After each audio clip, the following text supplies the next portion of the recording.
మంచిది కాదు. నేను ఎప్పుడైనా కానీ మహిళలని గౌరవిస్తాను. నేను మహిళల పైన ఎప్పుడు నేను ప్రెస్ మీట్ పెట్టను. మా ఇంట్లో కూడా మా అమ్మ 10 సార్లు తిట్టినా కానీ తలకాయ వంచుకొని తలకాయ కింద పెట్టుకొని వింటాను, కానీ నేను మాట్లాడను.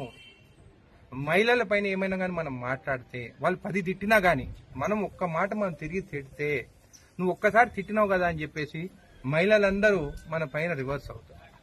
మహిళలు వాళ్ళు కన్నీరు పెట్టుకొని ఒక్క చుక్క కానీ భూమి పైన పడితే ఆ చుక్క సునామీ అయ్యి ఆ సునామీలో మనం కొట్టుకుపోతాం. కాబట్టి నేను ఎప్పుడైనా కానీ మహిళల పైన నేను ఎప్పుడు ప్రెస్ మీట్ పెట్టను. వాళ్ళు తిడితే నేను అక్షంతలుగా తీసుకుంటాను, కానీ నేను ఏమి అన్నాను. మీరు చూస్తే సీఎం రేవంత్ రెడ్డి గారు వచ్చిన తర్వాత ఒకటే మాట చెప్తున్నారు, ఆ విషయం పైన ఎవరు మాట్లాడొద్దు, కొండా సురేఖ గారి ఇష్యూ పైన ఎవరు మాట్లాడద్దు. ఎందుకంటే క్రమశిక్షణ కమిటీ వాళ్ళు ఆల్రెడీ వారు ఎంక్వైరీ చేసి వాళ్ళు ఏందనేది కూడా రిపోర్ట్ ఇచ్చినారు. కాబట్టి ఏఐసిసి నిర్ణయం కానీ పిసిసి ప్రెసిడెంట్ నిర్ణయం కానీ మా సీఎం గారి నిర్ణయం కానీ ఏది ఉన్నా కానీ దానికి మేము కట్టుబడి ఉంటాం. అంటే మీరు ఇప్పుడు కొండా సురేఖ గారికి బాసటగా నిలబడుతున్నారా?